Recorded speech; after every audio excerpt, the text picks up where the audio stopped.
നാടകത്തിനോടൊക്കെ വളരെ ക്രേസുള്ള ഒരു വ്യക്തിയായിരുന്നു.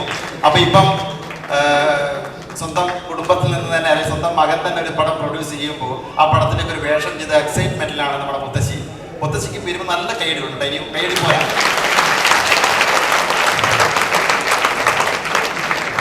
ഹലോ,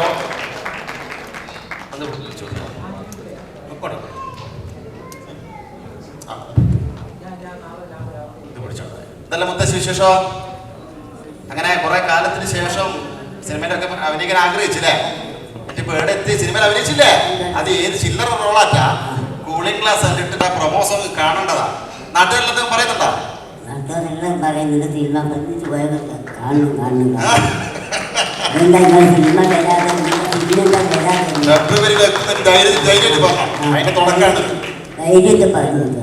ഞാനിങ്ങനെ തിരുമേന്റെ ഞാൻ എൻ്റെ അടുത്ത് കൊല്ലാനിങ്ങനെ കുത്തിരുന്നതാണ്. അന്നേരം നാൾ വന്നു, നിങ്ങളെന്തിനു വന്നു? എൻ്റെ മോൻ പറഞ്ഞു ഞങ്ങൾ കുത്തിരിക്കുന്നു. അന്നേരം എൻ്റെ മോൻ മാഷാവില്ലേ? ഞാൻ പറഞ്ഞു ആരാരും ഇരിക്കും നിങ്ങൾക്ക്. ഞാൻ പറഞ്ഞു തിരുമേറ്റാത്ത എന്നെ കൂട്ടറേ അറിഞ്ഞൂടാ. പിന്നെ കൊല കുത്തിരിക്കുന്നതാണ്. അല്ല നിങ്ങൾക്ക് ഇതേത് പാല് വൃത്തി പാത്രം കൊണ്ട് ഏത് പാല് കൊണ്ട് രണ്ടൂന്ന് പരയിൽ നടക്കാവുക. അതങ്ങനെ നോക്കാം. കൊണ്ടുപോയെന്നല്ല, ഒരുപാട് ഡയലോഗുകളൊക്കെ ഉണ്ട്. കാരണം സ്വന്തം ഡബ് ചെയ്തോട്ടാ. അത് വേറെ നല്ല കൈ കൊടുത്താൽ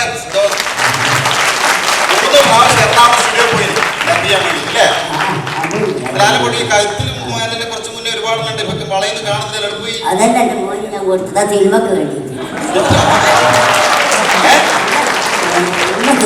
നിങ്ങളല്ലാണ്ട് കൊടുക്കുക പരിപാടിക്ക്. സിനിമ നല്ലോണം ഓടണം, കഥാ വേണ്ടത്. സിനിമ നല്ലോണം ഓടണം. പ്രൊഡ്യൂസർ ക്ഷമിക്കണം, എന്നോട് ഞാൻ അറിയാണ്ട് ചോദിച്ചതാ. അത് പെട്ടെന്ന് നമ്മുടെ പടം നിങ്ങളെ വിജയാക്കി കൊടുത്തു കഴിഞ്ഞാല് പ്രൊഡ്യൂസർക്ക് പാവം പൈസ എല്ലാം തന്നിക്കൊണ്ടു. അതെല്ലാം ഓരോരുത്തർ കൊടുത്തു. പിന്നെ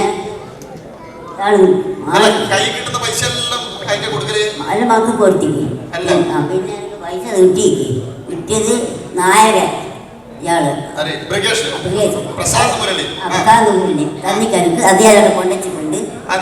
ടിക്കറ്റ് എടുത്തിട്ട് സിനിമ കാണുന്നു.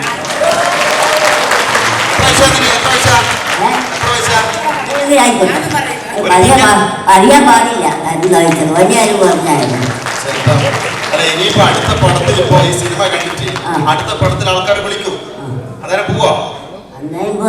എന്റെ മോന്റെ സിനിമ എന്നെ ഉണ്ടെങ്കിൽ അതും കഴിഞ്ഞല്ല പോകും. നല്ല സ്വന്തം കുടുംബത്തിൽ തന്നെ വേണം അല്ലേ? അപ്പൊ പുറത്തുള്ള പൈസ ഉണ്ട്, അതായിരിക്കും കൊടുക്കും.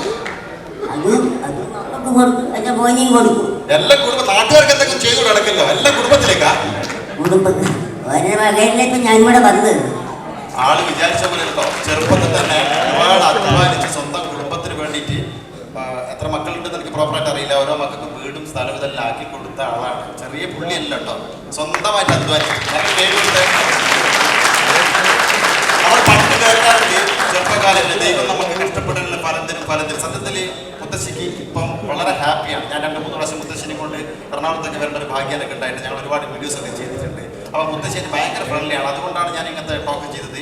ഇത് ഞങ്ങളുടെ ചോദ്യങ്ങൾ ചോദിച്ചുകളാണ് തെറ്റിദ്ധരിക്കുന്നു വേണ്ട. ഞങ്ങളെല്ലാവരും ഇപ്പം ഞങ്ങളുടെ പ്രൊഡ്യൂസറാണെങ്കിലും ശരി, ഇപ്പം മോനെ കൊണ്ട് കടം പണയം വെച്ചിരുന്ന മിറ്റിന് സ്വർണ്ണം അത് വലിയ പ്രശ്നമൊന്നുമല്ല. അത് അമ്മപ്പുറത്ത് മനസ്സിലാക്കുന്ന ഞാൻ വിചാരിക്കുന്നത്. അപ്പം മുത്തശ്ശിക്ക് നല്ലൊരു കൈ കൊടുത്തങ്ങൾ. നമ്മൾ കുറച്ച് കഴിഞ്ഞിട്ട് ടിക്കറ്റ് എടുക്കണം. അപ്പം ആദ്യം ടിക്കറ്റ് വിൽപ്പന മുത്തശ്ശിയാണ്. ഞാൻ വിളിക്കും. ഇപ്പൊ ചെയ്യണ്ടല്ലോ, ഇപ്പൊ ചെയ്യണം. ഇപ്പൊ തന്നെ ചെയ്യുന്നല്ലേ? എന്നാ പിന്നെ ആരാണ് ടിക്കറ്റ്? ഞാൻ നോക്കട്ടെ കേട്ടോ.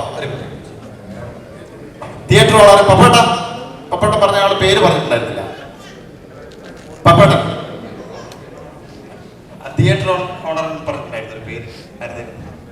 തിയേറ്റർ ഓണറെ ആദ്യം ടിക്കറ്റ് വിൽപ്പന.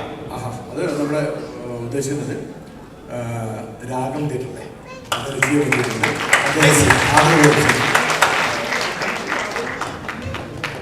പ്ലീസ് സാർ, പേര് പപ്പേട്ട. രാഗം തിയേറ്ററിന്റെ ഓണർ പേര് Sunil. Please welcome to the stage.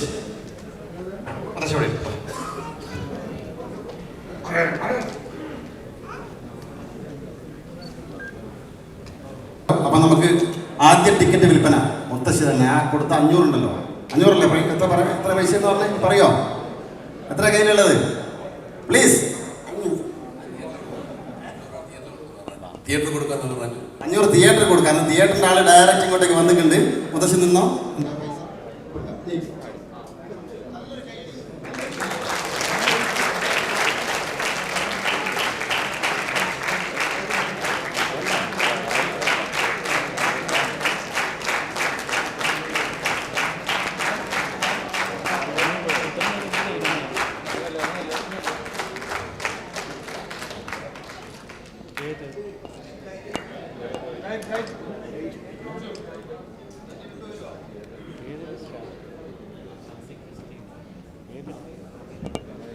ഇനി അങ്ങോട്ട് നിങ്ങൾ എല്ലാവരും ടിക്കറ്റ് എടുത്തിട്ട് നമ്മുടെ ഈ സിനിമയെ വിജയിപ്പിക്കണമെന്ന് വിനീതമായി അഭ്യർത്ഥിക്കുകയാണ്.